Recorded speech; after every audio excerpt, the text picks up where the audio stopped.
Mga kabombom, kausap po natin ang tagapagsalita ng Manila Police District, si Police Major Filipines. Kaugnay pa rin po sa ilang mga development. Unahin po natin itong tungkol sa selebrasyon ng bagong taon. Magandang tanghali po sa inyo at welcome sa Bombo Radio Philippines nationwide, worldwide. Major, at si Bombo Genesis po ito, kasama ho natin si Bombo Victor. Magandang tanghali po. Yes, si Victor, Ma'am Jenny, isang mapagpahal at kalmadong tanghali po sa mga nakatugaygay at nakikinig sa inyong programa ngayon. Okay. Major, maraming salamat for joining us sa Bombo Radio Philippines. Unang-una, kamusta ho yung preparasyon po natin muna? Kamusta ho yung preparasyon ng kapulisan po natin? I understand na marami pong mga lugar na babantayan po natin sa siyudad ng Maynila. Ano mga babantayan po natin dito? Ano yung mga deployment po natin, Major? Yes, sir, meron na tayong matagal nang nilatag nating security plan dyan, yung tinatawag nating Paskuhan 2024, kung saan 1,200 ang MPD personnel ang gagamitin natin dyan. Para ito dito sa mga lugar ng pasyalan, mga simbahan, palengke, at marami pang iba. At yung mga personnel natin, palalakasin natin yung kanilang presensya para mabantayan pa natin ang ating mga kababayan dito sa lungsod ng Maynila.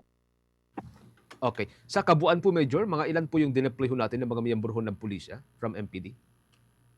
Yes po, sir, yung kabuuan po nung ating ginagamit ng mga security forces dyan, nasa 1,200. Nag-start po tayo dito sa tinatawag nating Paskuhan 2024. Ito po yung ginagamit nating security plan para po dito sa ating holiday season. Kung saan nga po, katulad po na nabanggit ko kanina, mahigit 1,200 MPD personnel po ang ilalatag po natin. Dedicated po ito dito sa mga matataong lugar, yung mga lugar pasyalan po. Katulad po ng mga simbahan, dito po sa Divisoria, dito po sa Luneta, at marami pa pang lugar na pinupuntahan ng ating mga kababayan dito po sa lungsod ng Maynila. Hanggang sa first week na po ng January yung deployment na ito, Major, ano? Yes po, matatapos po itong ating security coverage na ito sa January 6. Yun po yung coverage ng ating Paskuhan 2024 security plan.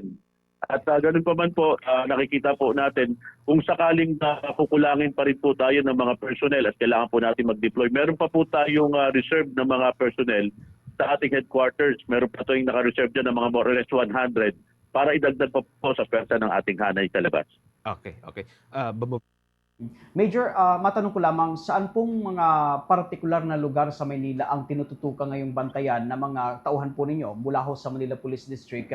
At ano-ano pong mga lugar itong pinag-deployan ninyo ng inyong mga kapulisan? Yes po, lahat po ng mga lugar kung saan po marami pong tao, katulad po ng Divisoria, ng mga simbahan, ng mga palengke, lahat po ng mga pasyalan po, pupuntahan po, may mga pulis po tayo naka-assign po dyan at nagpapatrolya. Hindi lamang po yun, but dito po sa Divisoria kung saan nakapagtala po tayo, bati po doon sa ating huling bulletin dyan, mahigit na po 6 na milyon na mga kababayan natin ang pumunta dyan sa Divisoria. Alam naman po natin talagang ito ay pasyala, puntahan ng mga mamimili dahil napakamura ng bilihin dito sa Divisoria. Kung saan po nagsimula po natin itong kunin yung ating pong estimate natin dito ng mga pumupunta. Simula po December 15 hanggang ngayon po. Hindi lamang po dyan yung malalaki pong palengke natin, may mga pulis din po dyan. At kung saan po maraming tao, hindi lamang po yung mga naka-uniforming pulis ang ginagamit natin dyan. Meron po tayong mga tinatawag na sekreta o yung mga naka-plaincloth na ibiniblend po natin sa karamihan ng tao para mabantayan pa natin yung mga kababayan natin dito sa lungsod ng Maynila at mga pumupunta at pumapasyal dito sa ating lungsod. Major, talaga namang hindi may iwasan na meron tayong mga kababayan na matitigas ang ulo na sa kabilangan ng panawagan ng mga otoridad na iwasan na itong paggamit ng illegal na paputok at maging itong pagbebenta. Matanong ko lamang, Major, may mga nahuli na po ba tayo nagbebenta o gumagamit ng illegal na paputok? Yes po, may nasampahan na po tayo ng mga reklamo tungkol po dito. At ito naman po ay ipinopost natin sa ating social media account para malaman. At babala na rin po dito sa ibang pang balak lumabag dito sa mga kautosan na ito na meron po tayong batas na nagbabawal po dito. Kung saan nga po, sa ngayon po yung huli po nating bulletin dito sa mga firecracker-related injuries, meron po tayong naitalang 9 na. At ito po yung simula po ito, yung pagbibilang natin dito, nagsimula po tayo dito ng December 15 hanggang ngayong araw po. At inaasahan po natin na hindi na po ito tataas pa. Major, mas marami nga itong bilang ng mga kababayan natin ito, lalo na itong mga kabataan na nabibiktima nitong paggamit ng boga. Sa inyo pong parte sa Manila Police District, ano po ang mga mabibigat na parusang ipapataw ho ninyo doon sa mga lalabag dito nga sa paggamit ng uri ng paputok na ito, partikular na itong boga? Yes po, tuloy-tuloy po yung ginagawit na tinatawag nating Oplan Banlillo o paalala. Kung mapapansin niyo po, lahat po ng mga police station natin, yung mga presinto, yung mga outpost, yung mga pit patrollers at saka mobile cars natin, meron po silang mga ginagamit na mga public address kung saan po nakarecord na po yung dapat nating gawin, yung paalala natin sa ating mga kababayan.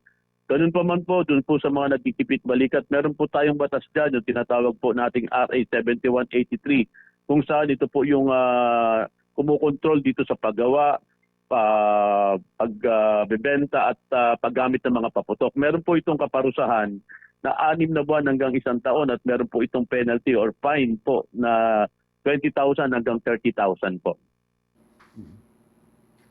Kamusta naman po yung information campaign ho natin, Major, no, sa mga kabataan? Kasi usually mga bata ho yung nasasangkot dito, no?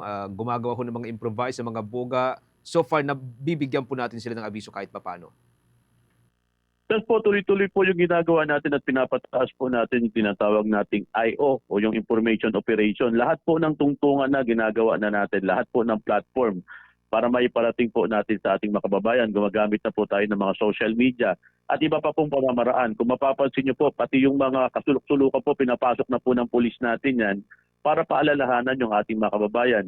Sa tulong na rin po ng ating mga barangay dito sa lungsod ng Maynila. Napakarami po nating barangay dito, 896, kung saan meron po tayo mahigit 2 milyong populasyon. Kaya po tuloy-tuloy yung ginagawa natin at hindi po tayo napapagod na ipaalala ito sa ating mga kababayan. Okay, okay. Major, matanong ko na rin lang ho, sa issue po ng discriminate firing sa Philippine National Police, meron na po yatang mga 10 na nahuli or 15 na kabuuan po ng indiscriminate firing. Sa Manila City, meron po ba tayong ganitong cases? Yes, may naitala po tayong 3 dito at meron po dito, nangyari po ito sa may area po ng Tondo kung saan 2 po yung injured dito at isa naman po yung unarmed. Ibig sabihin po, hindi po siya nasaktan.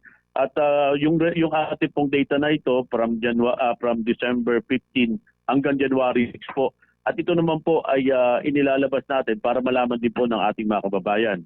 Meron na rin po tayo dito ng mga na-aresto doon po sa mga lumalabag. May na-identified na po natin ito at matasampahan po natin ito ng kaukulang reklamo. Hopefully, hindi na po madagdagan, Major, no?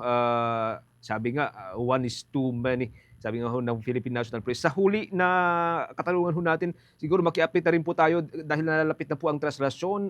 Ano po mga preparation po natin dito after po ng New Year, Major? Yes, tuloy-tuloy po yung ginagawa natin dyan. As early as August po, meron na po tayong mga ginagawang mga interagency meeting, conference. Meron po tayong mga ginagawang CIMEX. At meron din po tayo dito na ginagawang walkthrough. Tinitingnan po natin yung buong lugar, yung pag-iikutan po ng ating prosesyon kung saan po. Nung nakaraang araw lang po sa pangunguna po ng aming district director at iba pang nating mga senior officer, tinicheck po nila lahat ng dinadaan. Tinitingnan po natin kung may mga dadaanan po ba na may mga obstruction na kailangan pong i-improve. At hindi po tayo tumitigil dyan. Tuloy-tuloy po yung ginagawa nating koordinasyon sa mga church authority natin. So parang wala na pong pahinga kung sakali kung tutuusin, kasi January 6 yun pong ating pagbabantay sa holiday season, and then January 9 yun pong ating traslasyon. After ng January 9, January 15 yata, yung pagsisimula po ng gun ban. Tuloy-tuloy na pong deployment yan, Major? Yes, tuloy-tuloy po ito. Sabi ko nga po, wala na po markadong pula mga kalendaryo ng mga pulis Maynila. Kung mapapansin nyo po, sunod-sunod po itong mga activities natin dito sa lungsod ng Maynila. Pagkatapos po nitong holiday, ito naman pong ating Nazareno 2025.